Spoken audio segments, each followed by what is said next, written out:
Actinomycetes are filamentous bacteria. Streptomyces is one of many strains. This means that they grow differently to bacteria such as E. coli.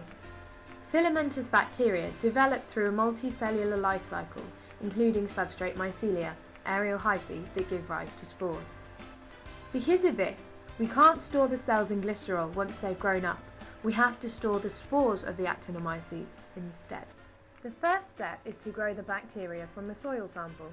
To do this, we do a serial dilution from 10 to the minus 1 to 10 to the minus 4, using 900 microliters of sterile water.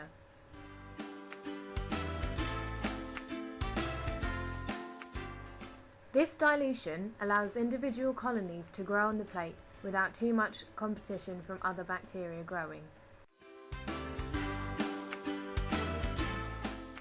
Dilutions -2 to -4 are then plated on SFM media, which is soya flour mannitol.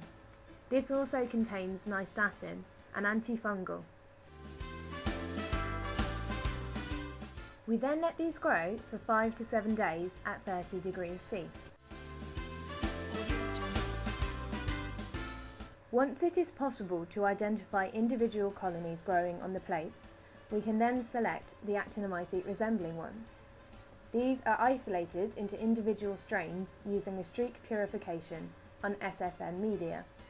This is to get individual colonies on a plate, from which we can then grow confluent lawns. Once these have grown enough, we can then choose a colony from which to lawn. This means covering the plate with growth. Half a colony is selected using an inoculating loop and streaked in a line down the centre of the plate. Then the plate is rotated and spread from side to side, top to bottom. For every colony, we make 2 plates of lawns of SFM. Once again, these are incubated for 5 to 7 days. From these confluent lawns, we can now make a spore stock, the final stage to creating our library and the form it will be stored in. The lawn is covered with 20% glycerol and rubbed with a cotton bud until all the spores have been collected in the liquid at the base of the dish.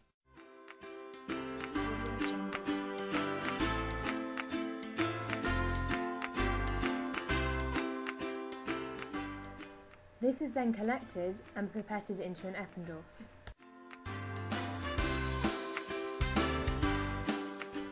This is then filtered through cotton wool using a syringe to remove any excess material collected during the spore stock.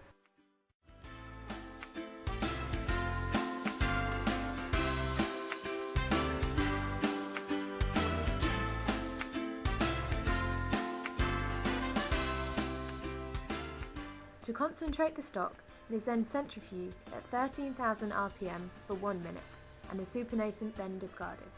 Once it has all been filtered and concentrated, we resuspend in 20% glycerol, and here is our final spore stock, and can be used for bioassays, 16S sequencing, and various other analytical processes.